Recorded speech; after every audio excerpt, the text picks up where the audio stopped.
Bom, vamos começar então. O que vocês acharam da leitura aí? Foi mais fácil dessa vez? Ainda está difícil? O que vocês estão sentindo aí? A leitura em si, eu achei que foi mais fácil. Uhum. Mas é bastante, carregado de informações, né? É. Bastante reflexão, assim. Daqui para frente, a gente só vai aprofundar mesmo dentro dessas questões mais profundas. Uhum. Então vai ser cada vez mais desafiador. Então a gente vai ter que ler, reler, trocar ideia aqui, entender um pouquinho, que é muita coisa assim. Apesar do diálogo, às vezes o trecho ser curto, mas dentro de um pequeno trecho tem uma informação ali que precisa explorar bastante para fazer sentido. Parece que vai ficando fácil e profundo, né? Ao mesmo tempo. Mais fácil, mais profundo. Acho que a gente vai criando uma intimidade maior ali com o diálogo, né?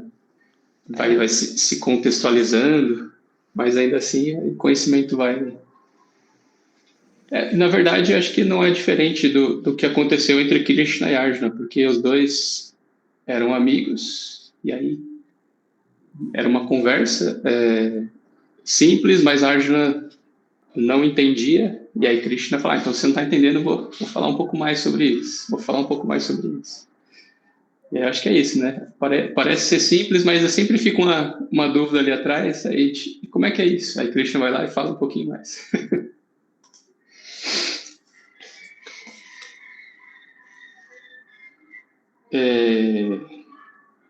Deixa eu só ver uma coisinha aqui no capítulo 3. Ok. Bom, então no capítulo 3 a gente finalizou falando sobre a questão da luxúria, que é um ponto que a gente viu que através do descontrole dos sentidos é que surge essa manifestação da luxúria. Se a gente continua alimentando a luxúria,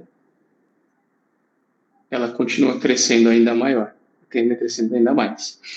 Até o Prabhupada, nosso mestre, ele fala nesse exemplo que se a gente tentar apagar o fogo com gasolina, ele vai só aumentar, né?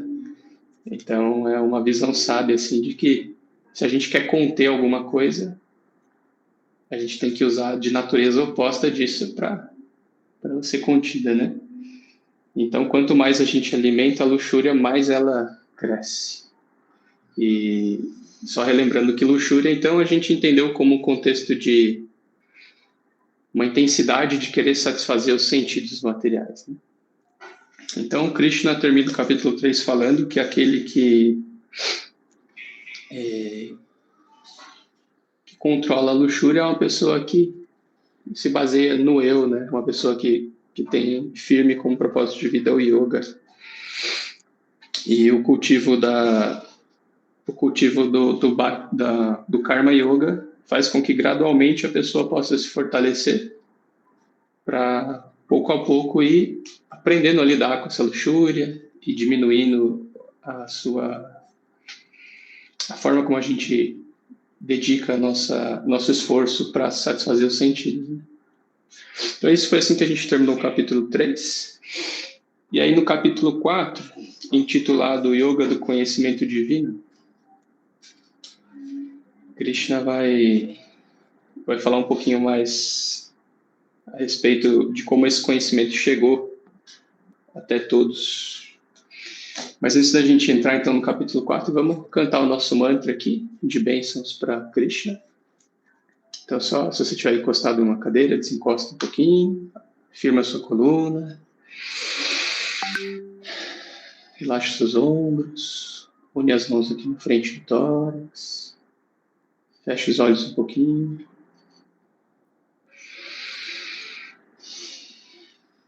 Então, se prepare esvaziando o seu pulmão. Inspire.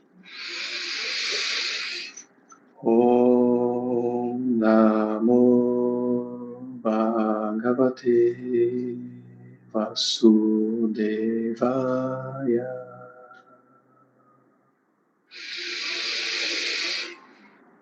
Om Namo Bhagavate Vasudevaya.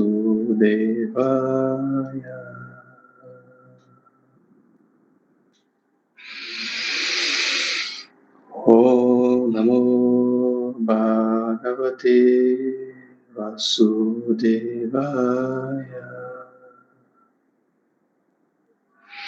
Então, que nosso estudo possa ser pautado com as bênçãos divinas. Então, vamos lá. Então, Krishna começa o capítulo 4 afirmando que esse conhecimento que ele trouxe para Arjuna já fora transmitido por ele para outra pessoa no passado, mas que no decorrer da história da humanidade esse conhecimento se perdeu, né?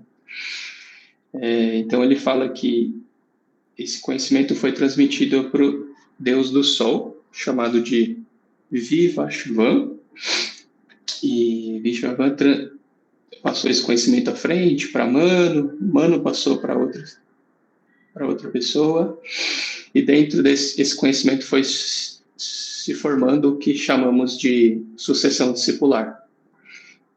Dentro da linguagem sânscrita é parampara, conhecimento que é mantido de mestre para discípulo, desde a sua fonte até os dias de hoje. E aí Krishna fala que então esse conhecimento, em algum momento, ele foi perdido. E aí então ele escolheu Arjuna para retransmiti-lo. Então a gente volta a falar daquele ponto em que Arjuna, ele já havia nascido numa família dos Pandavas, que tinham propensões assim a serem religiosos por natureza. Ele tinha uma boa educação, era uma família espiritualizada. Arjuna era o melhor entre os melhores guerreiros. Então ele já era assim uma pessoa que tinha condições de entender a espiritualidade por si só, mas por vontade de Deus, por vontade de Krishna, porque ele queria retransmitir esse conhecimento. Ele colocou Arjuna nesse papel de confuso, né, de confusão, para que o conhecimento pudesse ser falado. E aí, até no significado, aqui que Chandramukha dá no livro, ele fala que Arjuna possuía grandes qualidades de um yogi, e por isso ele pôde receber o conhecimento transcendental. Então a gente entende que se a gente cultiva essas práticas dos deveres prescritos, das escrituras, dos Vedas, dessa relação do propósito da vida em relação a Deus, se nos situamos nessa posição, a gente assimila o conhecimento transcendental, a gente recebe o conhecimento transcendental de uma maneira mais propícia, mais sublime. E aí, beleza, Arjuna ouviu o que Krishna falou, que ele transmitiu o conhecimento para o Deus do Sol, e aí ele ficou mais confuso ainda, porque ele falou, como é que você pode ter transmitido esse conhecimento para o Deus do Sol se nem eu, nem você, a gente era nascido? Deus do Sol surgiu desde que o mundo é mundo, vamos dizer assim. Aí eu só quero abrir um parênteses aqui, que eu comentei na aula passada. Não sei se alguém perguntou para mim o que era um semideus, o que eram essas personalidades, né? São vários deuses e tal. Então, eu comentei com vocês que os semideuses são pessoas com cargos executivos, né? Dentro aí da função do universo. E é entendido dentro dos Vedas que cada elemento da natureza existe um semideus, uma personalidade que rege aquilo, né? Então aqui está se falando da deidade do Sol, ou seja, a personalidade Sol, a pessoa Sol, né? Entende daí como falado aqui no Bhagavad Gita como Vipashva. Então tem toda essa mística da Bhagavad Gita, nos Vedas, que a gente vai mais para frente a gente vai ver que vai ser citado algumas outras personalidades, mas só relembrando então que são cargos executivos, né, dentro do arranjo do universo. E aí Arjuna fica complexo, confuso, ele não consegue entender como que Krishna explicou isso para o Deus do Sol se nem ele era nascido, né? Aí Krishna vai voltar a falar para ele que esse conceito de reencarnação, tanto ele quanto Arjuna já vieram várias vezes, porém, Arjuna não podia lembrar. Mas como Krishna é a personalidade de Deus, é a pessoa suprema, ele tinha lembrança de todos os outros nascimentos dele. E nós não. Nós temos a memória limitada, a gente não consegue se recobrar, né, recordar dessas outras vidas. O que cá entre nós é até uma bênção, né? Que eu acho que se a gente tivesse essa habilidade de se lembrar de outras vidas, acho que manter a nossa sanidade espiritual ia ser muito mais difícil, né? Porque, imagina, você sabe que você já veio para cá, sei lá, 15, 20 vezes, e a propensão de você voltar de novo existe. Então, você sabe que, né, cada uma dessas 15 vidas você teve seus altos e baixos, suas dificuldades, sofrimentos, alegrias, e aí você vai recordar de tudo isso. Acho que seria um fardo muito grande, né? A gente ter que lidar com isso. Então, acho que essa é uma bênção, a gente não lembrar dessas vidas passadas, para que a gente possa focar nessa vida, nesse propósito, né, de caminhar espiritualmente.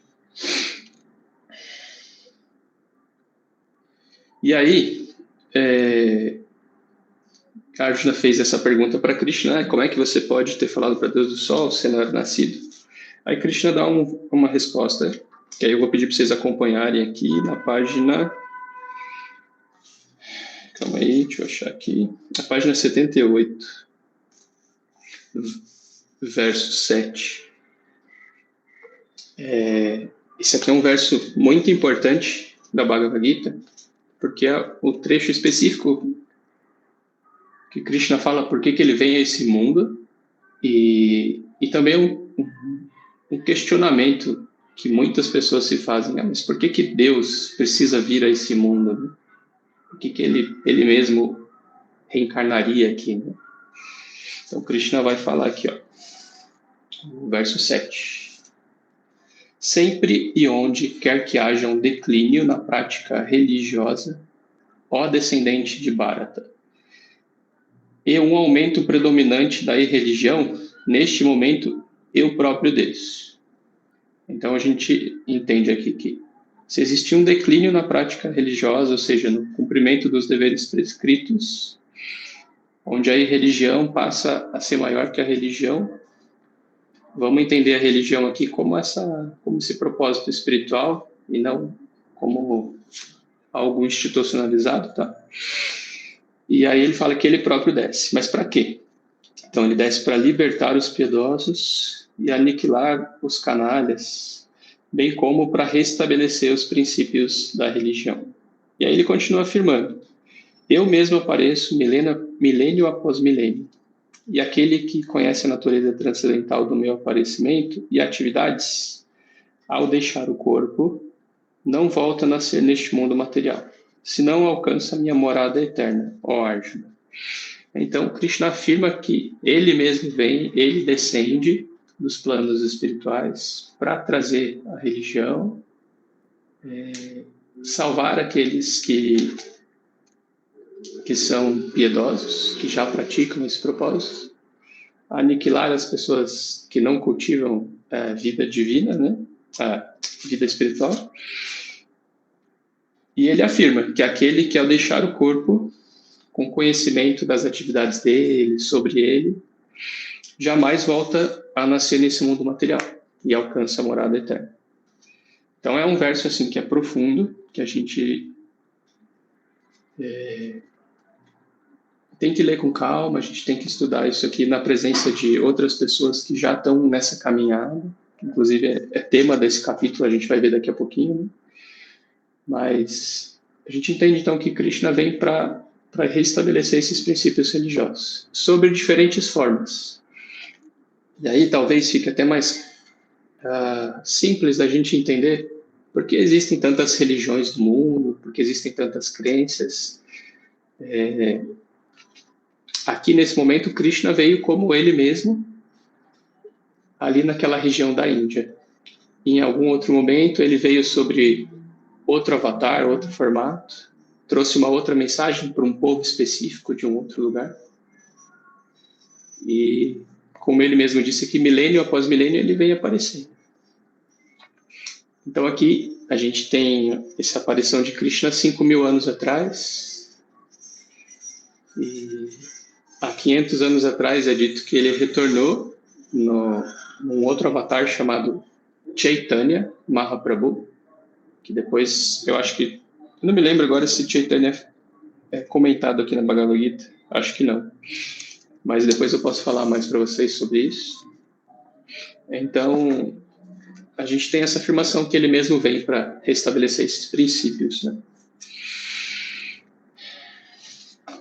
Então, vamos lá, vamos continuar aqui. Se alguém quiser fazer alguma pergunta aí, a gente pode parar um pouquinho.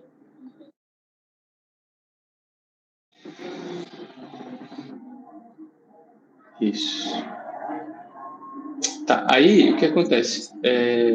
Nesse ponto, Arjuna, então, ele fica em dúvida se ele deve agir ou não. Porque Krishna falou ali no capítulo 3 sobre o Karma Yoga, e aí ele sabe que se ele agir, vai ter uma consequência, né? Vai ter uma reação kármica e tal. E ao mesmo tempo ele pensa que se eu não agir,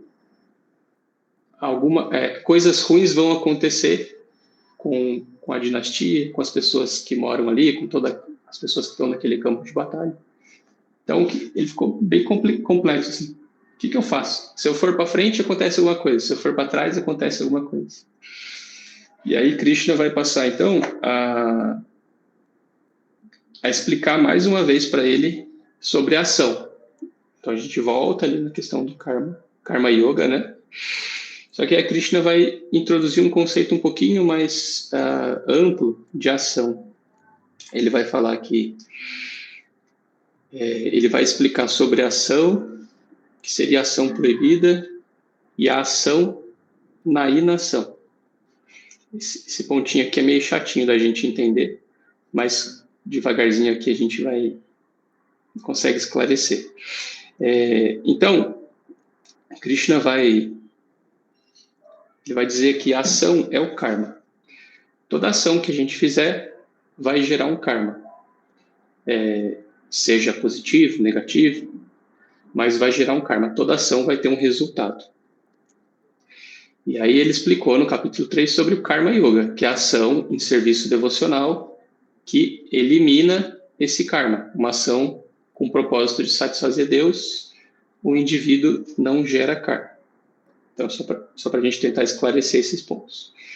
Então, karma, ação,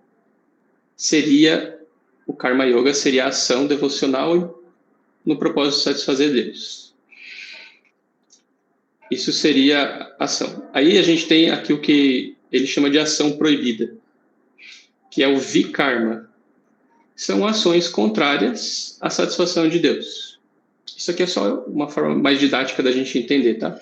Então, tudo aquilo que é o oposto do serviço devocional seria vikarma, uma ação que não vai te levar para o seu progresso espiritual. Ela é contrária do propósito ao qual os transcendentalistas estão buscando. E a gente tem akarma, que seria ação na inação. É o resultado de karma, ou seja, é o resultado da ação devocional. Então, é o akarma, uma ação que não tem resultado para o indivíduo. Essa palavrinha a antes do karma, ela é negativa. Então, karma, vamos dizer assim, que seria uma palavra já afirmativa, a karma é uma palavra aqui que não contém karma. E aí isso é traduzido como ação na inação.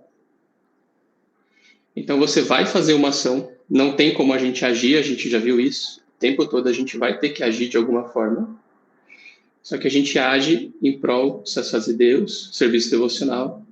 Então, essa ação, ela se torna uma inação. o resultado dessa ação ela é eliminada através da própria vontade do Supremo, vontade de Deus. Aí, vamos ver aqui um pouquinho sobre a karma na página 80. Última linha dos versos, o verso 22. Então, Krishna ele passou a explicar para Arjuna um pouquinho sobre cada ação, e aqui ele vai falar um pouquinho desse resultado do akarma. Então, verso 22. Aquele que se contenta com o ganho que vem automaticamente, que está livre de dualidade e não sente inveja, que é estável no sucesso e no fracasso, nunca se enreda, embora execute ações. Então, é exatamente isso que a gente estava falando. A pessoa vai executar ação, o indivíduo tem que agir. Para existir nesse mundo, a gente tem que agir. Não tem como não agir. Só que ele fala que a pessoa que se contenta com o que vem automaticamente, aquilo que a gente já falou, fazer uma ação sem estar apegado ao resultado. O resultado veio, automaticamente ele virá.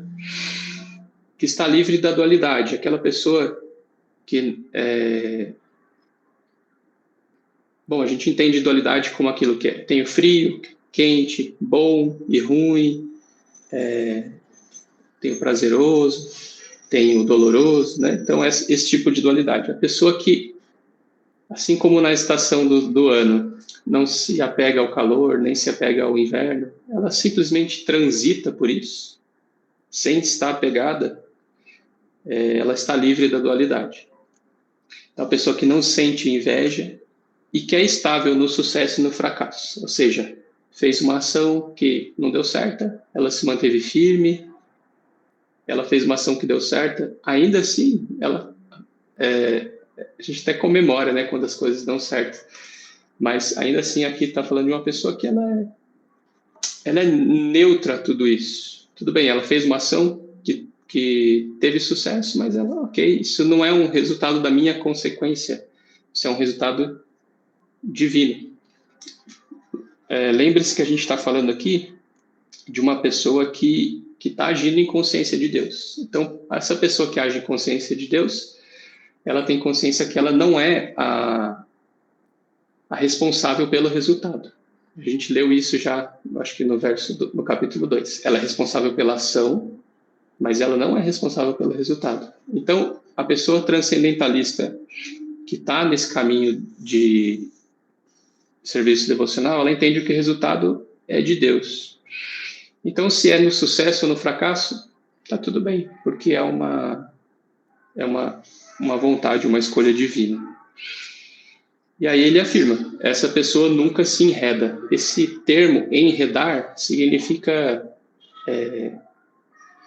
se tornar uma pessoa ainda mais presa à matéria, apegada aos sentidos, apegada a essas coisas que foram faladas, o resultado, dualidade, sucesso, fracasso, ok?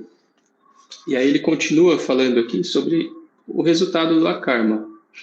O trabalho do homem que não está apegado aos modos da natureza material, que está situado em pleno conhecimento transcendental, emerge por contato no transcendente. Então ele continua falando, a pessoa que está buscando esse conhecimento e ela está livre desses resultados, ela continua mergulhando na transcendência. Aí ele finaliza no verso 24. Quem se absorve por completo em consciência de mim, ou seja, a consciência de Deus, com certeza alcançará o reino espiritual por causa da sua plena contribuição às atividades espirituais, cuja execução é absoluta e nelas tudo que se oferece é da mesma natureza espiritual. Então, mais uma afirmação de que se o indivíduo prossegue nesse propósito de vida espiritual, ele só vai avançar em direção ao caminho espiritual mesmo.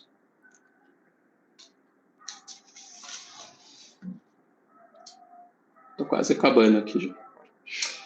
Aí Krishna vai passar a descrever os tipos de sacrifícios que os indivíduos podem fazer. Então, a gente retorna para entender que sacrifício é aquela ação santa, ou seja, o serviço devocional, que foi falado no capítulo passado, né? E aí ele vai descrever os tipos de sacrifícios que existem. Então ele comenta que algumas pessoas fazem sacrifícios para os semideuses, para obter algum tipo de benefício material, outros vão sacrificar a sua vida em castidade, como, por exemplo, esse é um termo chamado sannyasi, são pessoas renunciadas, assim como um padre, por exemplo. São pessoas que, por exemplo, renunciaram ao dinheiro, renunciaram aos prazeres sexuais, renunciaram à fama. São pessoas, assim, a maior parte dos mestres espirituais dentro dessa tradição são chamados de sannyasis, ou seja, o próprio Chandramukha, ele é um mestre, um monge, né? Vamos colocar essa palavra mais fácil, né? Um monge que renunciou a essas coisas que dão mais prazeres aos sentidos. Estão tentando viver um modo de vida mais simples, com o mínimo e baseado nos deveres prescritos em serviço devocional. Então, existe esses tipos de pessoas que renunciam. Krishna vai até falar que existe um tipo de sacrifício que são os yogis. Ele fala aqui do Yoga Sutra de Patanjali, o sistema óctuplo do yoga, Ashtanga Yoga, que são as práticas de asana, de meditação. Ele vai descrever aqui alguns tipos de sacrifícios ao qual as pessoas conseguem realizar o serviço devocional e dizer que, através desses sacrifícios, o indivíduo purifica as suas ações negativas e avançam em direção a ele. E que todo sacrifício culmina em serviço, em conhecimento transcendental. Então a gente entende que a gente tem que agir nesse mundo, não tem como agir, então a gente deve agir em serviço devocional, e que esse serviço devocional é um sacrifício. E que todo sacrifício vai resultar num conhecimento espiritual. O contrário disso vai resultar num conhecimento não espiritual. Ou seja, a gente vai para um declínio, vai para uma ação descendente. Então a gente vai entender que sacrifício é importante na nossa vida. Aí vocês podem até ler depois com mais calma aqui. O significado que Chandramukha deu sobre essa parte. Mas ele vai dizer que o sacrifício é algo que nós temos que fazer. Já que a gente tem esse corpo humano, é só nesse corpo humano que a gente tem essa possibilidade de fazer essas ações espirituais.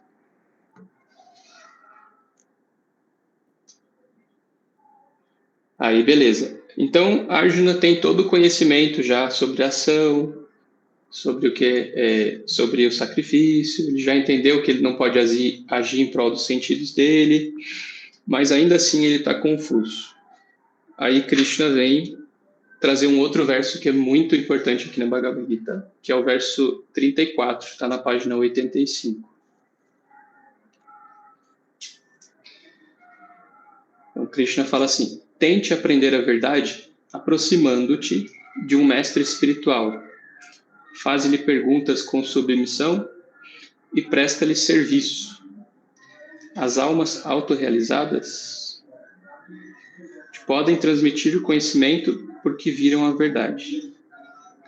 Então, esse ponto aqui é um ponto super interessante, porque Krishna vai falar da importância da gente ter um mestre espiritual. O que é um mestre espiritual? O mestre espiritual é uma pessoa que está na caminhada, que já está há muitos anos estudando, que está realizando o serviço devocional, que tem sentido na pele o resultado da sua prática, dos seus esforços, dos seus sacrifícios, e de certa forma já percebeu o que afasta o indivíduo da consciência divina e o que aproxima o indivíduo dessa mesma consciência, né? Se a gente observar, durante toda a nossa vida, a gente teve vários mestres e mestras, né? Na nossa alfabetização, a gente teve um mestre que nos ensinou a ler, a escrever.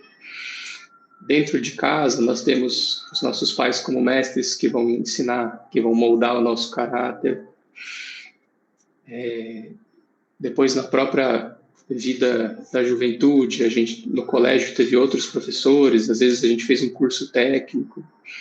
Na faculdade, a gente teve vários mestres que vão nos orientando dentro de uma certa disciplina. E quando a gente fala no assunto espiritualidade, não é diferente. É uma disciplina nós do Ocidente temos pouco contato. A gente tem dificuldade de lidar com isso, porque não é parte da nossa cultura, diferente da cultura do Oriente, que você olha em vários países, a espiritualidade é muito comum, mas no Ocidente é o oposto disso, né? Então, como a gente pode progredir na vida espiritual apenas baseando nos nossos achismos? Então, Krishna, Prabhupada e Chandramukha vão falar aqui que isso é perigoso. A pessoa achar que por capacidade própria, ela tem autonomia de alcançar esse conhecimento transcendental. Então, a importância do mestre espiritual, alguém que sabe ali o caminho das pedras para te orientar, é algo que é fundamental na vida de quem está buscando essa jornada.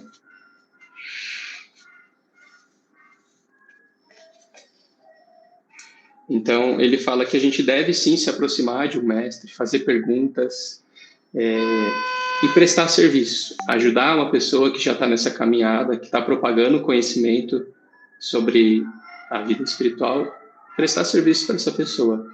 E com humildade, né, saber reconhecer seus defeitos, suas dificuldades e tentar observar como evoluir dentro dessa perspectiva. E aí Krishna vai finalizar o capítulo uma frase bem legal, né? Ele fala assim, ó, o último verso desse capítulo, lá na página 86, a próxima página, no verso 42. Aí ele fala assim: portanto, as dúvidas que, por ignorância, surgirem em teu coração, devem ser cortadas com a arma do conhecimento. Aí ele usa a frase que é interessante, que é: armado com o yoga, ó Bharata, levante e lute. O que significa esse último trechinho que ele falou aqui, que eu acho fantástico, assim. Armado com o yoga, levanta-te e luta. Então a gente vai entender aqui que o yoga, essa palavrinha yoga, é esse conhecimento transcendental que nos conecta a Deus, aos deveres prescritos. Então, armado com esse conhecimento, pleno ciente da importância desse conhecimento, age, vai viver, vai fazer as suas ações com consciência. Então, a gente passa a viver com um propósito, a gente passa a viver observando valores, observando propostas que te levam em direção a essa espiritualidade, ao contrário de viver pelos sentidos, e ao contrário de viver para satisfazer os sentidos, para sempre buscar o resultado de uma ação. Então, baseado em todo esse conceito, esse conhecimento que Krishna acabou de explicar, nós ali, sendo representados por Arjuna, podemos então entender que pega esse conhecimento e vai viver. Sem conhecimento, a sua vida vai culminar em fracasso, vai culminar em diferentes tipos de resultados que não são positivos ao propósito da vida humana. Então, é basicamente isso que Krishna fala. Pega esse conhecimento e leva em frente, leva a sério, coloca isso na sua vida.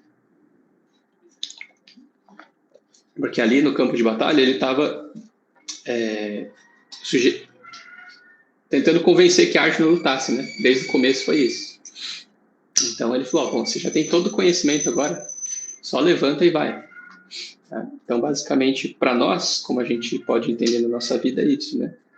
É cultivar o conhecimento transcendental através do auxílio de pessoas que já estão estudando, de mestres que já estão nesse caminho, e gradualmente a gente vai eliminando a luxúria da nossa vida e progredindo nessa proposta. Fazendo ação akármica, né? Ação que não gera resultado,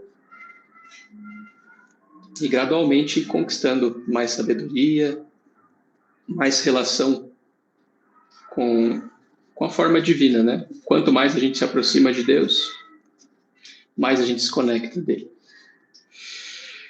Bom, esse era um resuminho aí do capítulo 4, que eu preparei para vocês. Agora, se vocês quiserem fazer algum comentário para a gente desenvolver um pouquinho mais, fiquem à vontade.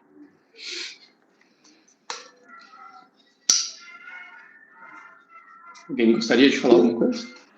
Eu gostaria de falar aqui, nada. Fiquei anotando, pensando várias coisas aqui durante a semana e conforme você foi falando, fui anotando também, né? Legal. Nossa, e fez muito sentido agora a explicação que você deu, porque eu fiquei pensando, trazendo assim, para a vida na prática mesmo, né? No trabalho, no dia a dia. Como é um ego tão grande a gente achar que consegue fazer várias coisas sozinho, né? Então, eu fico pensando assim, talvez a gente ache que tem que ter um mestre em todas as áreas da vida, né? No trabalho, na vida pessoal, na espiritual, porque a gente sozinho realmente, né? Eu não acredito que seja possível, né? Conquistar coisas assim, sozinhos, né? Então, não sei, para mim fez sentido mais ou menos assim, né? E só uma dúvida que eu queria que você explicasse um pouquinho mais, acho que é da última que eu participei. Agora você falou que os karmas, né, são decisões mais conscientes, que geram resultados focados aí na vida espiritual, né? Mas aí eu fiquei pensando assim, às vezes decisões de outras pessoas, porque temos o livre-arbítrio, né? Como você falou no primeiro encontro. Decisões de outras pessoas ou de grandes poderes, assim, sei lá, governos e comunidades, elas impactam também na nossa vida, né? Então, eu queria que você falasse um pouquinho mais sobre isso, que para mim ficou um pouco confuso, assim, porque a gente pode tomar as nossas decisões, porque é o livre-arbítrio, né? E vai ter esse karma, se tiver consciência, espiritualidade e tal. Mas a decisões de outras pessoas, às vezes, impacta também na nossa vida, né? Então, não sei se deu para entender mais ou menos, se você puder falar um pouquinho sobre isso. Sim. Toda vez que a gente vai falar sobre karma, é um assunto muito complexo. Até comentei com você durante a semana ali na aula, né? A gente tem aqui apenas a afirmação de Krishna sobre essas leis kármicas, né? Sobre o karma, né? Sobre essas ações. Mas a gente não tem como provar cientificamente que tudo isso existe. E se a gente for observar que cada ação que a gente faz gera um resultado, a gente pode imaginar que existe assim, ó, uma teia. Imagine uma teia de aranha assim, que existem inúmeras ligações, ramificações. Então, se a gente fosse pegar cada indivíduo, cada um de nós, provavelmente atrás da gente ia ter assim, né, uma teia de inúmeras reações das ações que a gente fez. Então, isso seria algo assim, complexidades muito grande da gente se aprofundar para tentar entender, né? O karma, ele é considerado a justiça divina, né? A lei divina, mas é muito profundo para nossa compreensão limitada tentar entender o que é esse emaranhado de resultados, de ações. Então, sempre que a gente vai falar de karma, acaba sendo assim difícil de compreender, porque cada ação que a gente faz, por exemplo, se eu caminhar aqui nesse local que eu estou agora, eu vou estar pisando no chão, provavelmente no chão tem alguma formiguinha, algum inseto, alguma bactéria, vai gerar uma ação, vai gerar um resultado. por isso que Krishna fala que a gente deve agir com conhecimento transcendental, que aí a gente se livra dessa ação, do resultado dessa ação. Então, a gente tem que agir. Em relação a essa pergunta específica da decisão de terceiros, é algo até um pouco mais assim complexo da gente tentar entender, porque parece que está longe da nossa... A gente está meio que de mãos atadas, né? A gente não tem o que fazer, porque se alguém que toma uma decisão para a gente... Mas, por exemplo, assim, no caso que você falou do governo e tal, de certa forma, a gente teve a liberdade de fazer a nossa escolha na hora de votar, né? Então, se essas pessoas tomam decisões que mudaram a nossa vida, isso é uma consequência das nossas decisões, né? Nós escolhemos aquela pessoa para nos representar. Mas isso ainda assim é uma ação muito... Esse tipo de comparação ainda é algo muito distante, porque aqui a gente está falando baseado nas nossas ações na nossa evolução espiritual. Então, por exemplo, assim, como o governo, por exemplo, poderia fazer algo não que proíbe, mas que atrapalha o nosso avanço espiritual. Então, quando a gente tenta estudar o Bhagavad Gita em relação ao karma, a gente está voltado mais para as nossas ações internas, nossos pensamentos, nosso comportamento como indivíduo, obviamente como coletivo. Se você vive numa comunidade e você quer que as pessoas ao seu redor estejam bem, estejam protegidas, você vai cumprir o seu dharma com aquela sociedade, né? Mas quando a gente tenta estudar o Bhagavad Gita, a gente tenta trazer essa questão do karma para as nossas ações, não evitando, mas a gente não aprofunda, não olha muito para esse lado de decisões de terceiros, sabe? É até um tema que, assim, eu não tenho muita propriedade ou profundidade para tentar esclarecer isso para você, posso até investigar com outras pessoas. Mas realmente, assim, se você... Às vezes a gente pode entender assim, né? Tal pessoa fez algo que me atrapalhou, por exemplo. Ou, sei lá, até uma coisa mais trágica. A pessoa, por exemplo, uma pessoa está dirigindo um carro alcoolizado, e aí ela, por conta da ação dela, ela feriu uma pessoa, essa pessoa veio a morrer e tal, né? Aí não dá para a gente ter certeza se o resultado dessa morte foi algo que essa pessoa que morreu precisava passar por ações de vidas passadas, por exemplo. Consegue entender? Às vezes a pessoa na vida passada ela fez algo que numa próxima vida ela precisava passar por isso para se livrar desse karma. E aí foi necessário que uma outra pessoa agisse de forma errada, alcoolizada, para que aquela outra pessoa passasse por essa experiência. Então, assim, é algo muito profundo, são conexões que, como eu falei, são inúmeras conexões que seria muito difícil a gente tentar entender. Acho que a gente gastaria muita força, energia, para tentar entender algo que é místico para nós, né? Então, acho que o que vale aqui é entender que as nossas ações pessoais vão gerar um certo resultado, que esse resultado, quanto mais a gente se apegar a esses resultados, mais a gente fica preso aqui, mais enredado, né? Eu não sei se eu consegui explicar muito bem hoje para você, tá? Sim, tá super esclarecido. E Mas acho que, assim, a gente ficar em paz também de não ter todas as respostas, né? Como você falou, né? Nada isso. é provado, a gente tem que ter a fé e acreditar que dentro do que a gente acredita é isso que a gente está estudando, né? Mas tá tudo bem não ter todas as respostas do mundo, né?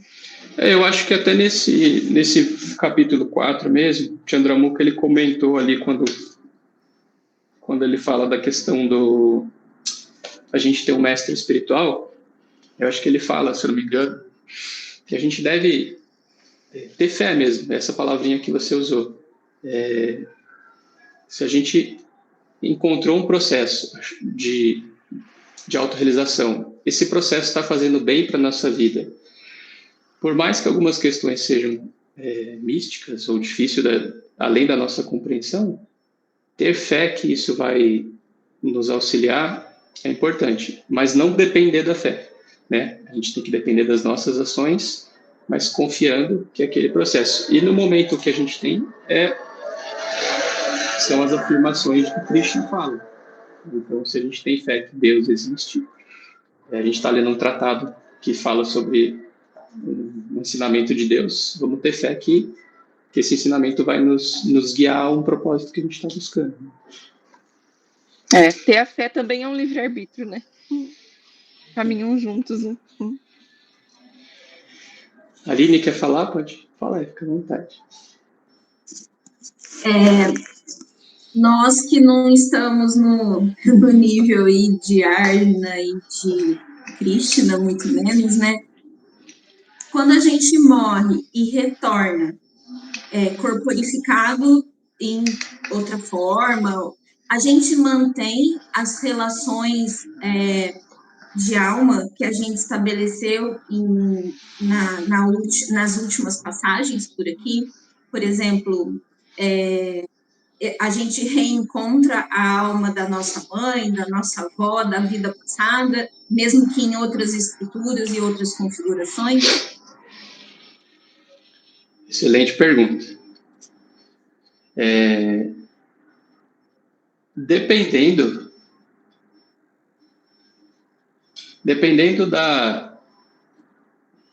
das reações kármicas que você tiver, por exemplo, às vezes um pai e uma filha que durante uma vida passada tiveram inúmeros problemas, talvez eles precisem retornar de alguma forma, seja como amigos, marido e mulher, não sei, de alguma forma eles podem voltar e ter que se relacionar para poder resolver aquilo que não foi resolvido no passado, né?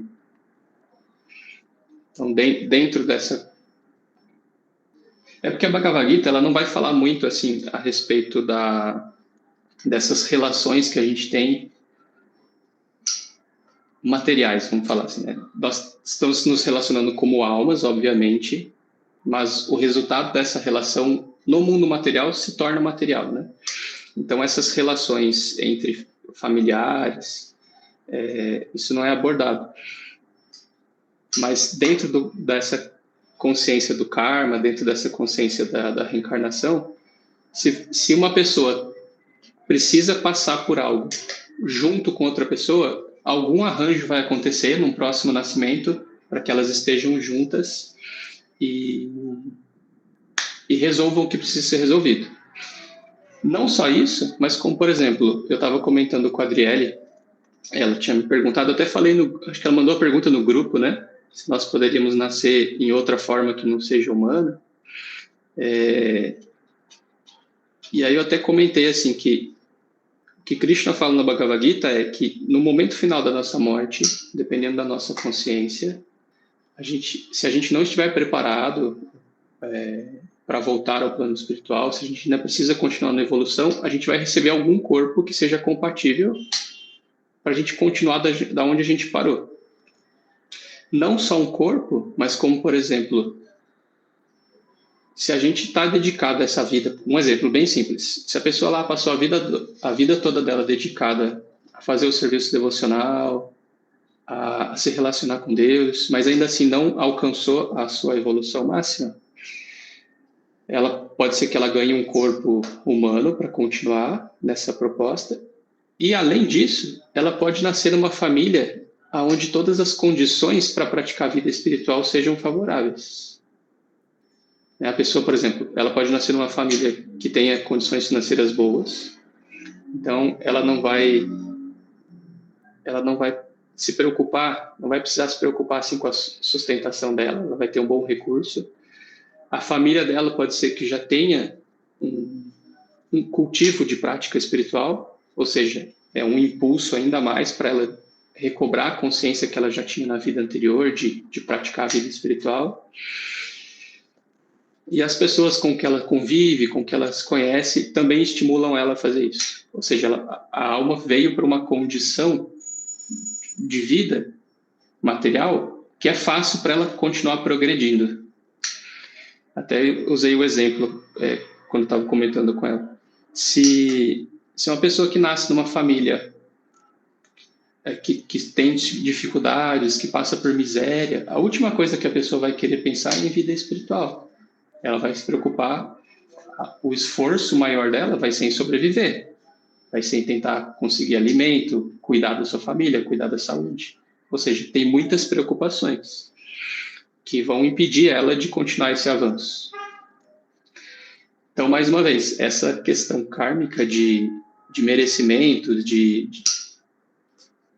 do que é positivo, do que é negativo, é muito complexo da gente entender. Não dá para afirmar nada, mas dá para a gente ter uma ideia de que todas as nossas ações vão ter um resultado. E se a gente faz uma ação que é divina, esse resultado é eliminado. Então, a ideia, só para a gente entender aqui, tem uma coisa chamada samsara. Samsara significa ciclo de nascimentos e mortes. Ou seja, a gente nasce, tem toda a nossa vida aqui, morre, nasce de novo, isso vira um ciclo. Então, a proposta que Krishna vai ensinar no Bhagavad Gita para a gente é romper esse ciclo. É a gente não precisar nascer mais aqui nesse mundo material. Voltar para o nosso lugar de origem. Então, essa é a proposta, a primeira proposta da vida humana, sair desse ciclo. A proposta final é ter uma relação eterna de amor com Deus. Tá? Mas a primeira é essa, romper esse ciclo de nascimentos e mortes. Para que a gente não precise ficar morrendo e nascendo, sofrendo, passando por todas as dualidades do mundo e por todas as coisas que a gente passa. Então, dentro dessa ótica, karma existe para isso, para nos prender aqui. Quanto mais ação vikarma, né? Quanto mais ações que não são em direção ao propósito espiritual, mais a gente vai se prender aqui, mais vamos ter que nascer e morrer, nascer e morrer. Então, até agora, o que a gente estudou, dá para a gente entender que a proposta da vida humana é agir em consciência de Deus, para não ter mais karma, para em algum momento romper esse ciclo de nascimento e morte. Então, assim, sempre que a gente vai falar de karma, vai ser esse ponto. Vai ser complexo, vai ser difícil de explicar, difícil de entender, porque vem na nossa cabeça, assim, coisas mesmo... Nossa, mas e se eu fizesse aquilo? Será que eu teria que nascer desse jeito e aquilo? Está muito longe da nossa limitação de raciocínio e entender isso. Então, volto naquele ponto que falamos ali. Às vezes tem que ter um pouco de fé de que essa ação devocional vai frutificar a nossa jornada espiritual, porque Deus falou, que dessa forma a gente seguir em frente. Tem um filme que é interessante, é um filme que fala sobre reencarnação. O nome em inglês dele é Code Atlas. Eu não lembro agora qual que é o nome em português. É um filme com um ator super famoso, esqueci o nome dele agora, que fez o Náufrago. Qual que é o nome dele? Tom Hanks. Tom Hanks. Esse filme é muito legal, porque assim, é um filme que... É A Viagem o nome. A Viagem? Você já assistiu esse filme? Não, na verdade eu busquei aqui. Você buscou A Viagem. É um filme muito legal, assim, eu acho que são 5 personagens principais, e cada um desses 5 personagens existem em linhas temporais diferentes, né, tipo, sei lá, existe uma linha temporal de 1800, essas mesmas almas existem ali, e aí depois elas morrem e vão se encontrar em outra linha temporal. Só que, bom, é um filme muito interessante, não consigo nem explicar direito, porque ele vai mostrar um pouco disso que você falou, Aline, dessas conexões de almas, e é um filme muito bom. Eu recomendo que vocês assistem, que é um filmaço. Dá para ter um pouco dessa consciência de reencarnação, de como essas almas vão se encontrar, né? Como eu falei, na Bhagavad Gita não explica muito profundamente sobre isso, mas É interessante ver coisas sobre esse tema, ler sobre isso, né? Isso não deixa de ser um serviço devocional, porque você está buscando entreter os seus sentidos, por exemplo, de assistir um filme, de encontrar um conhecimento, mas num assunto que vai agregar na sua vida, na sua busca. Se puderem, assistam esse filme que é muito bom. Alguém mais gostaria de comentar alguma coisa? Tranquilo? Então, tá bom, gente. Eu agradeço vocês estarem presentes aqui hoje e a gente ter falado um pouquinho mais desse conhecimento. Daqui para frente vai ficar difícil até para mim, tá? Porque o conhecimento vai se aprofundando e é a primeira vez que eu estou ministrando um estudo do Bhagavad Gita. Eu já li várias vezes, mas para mim também está sendo, assim, é um desafio, mas é um desafio bom, né? Aquele desafio que, da mesma forma que vocês estão lendo, eu estou tentando entender, eu estou tentando facilitar o acesso desse conhecimento para vocês. Então, eu agradeço também porque a vocês estarem aqui, porque isso me motiva a fazer um serviço devocional, né? Eu estou ocupando os meus sentidos aqui em estudar, em obter conhecimento para melhorar não só a minha vida, mas de todo mundo que estiver interessado nisso também. Beleza? Então vamos só encerrar a nossa prática aqui. Sentem-se confortavelmente, alinhe a coluna, feche os olhos, faz uma respiração ampla.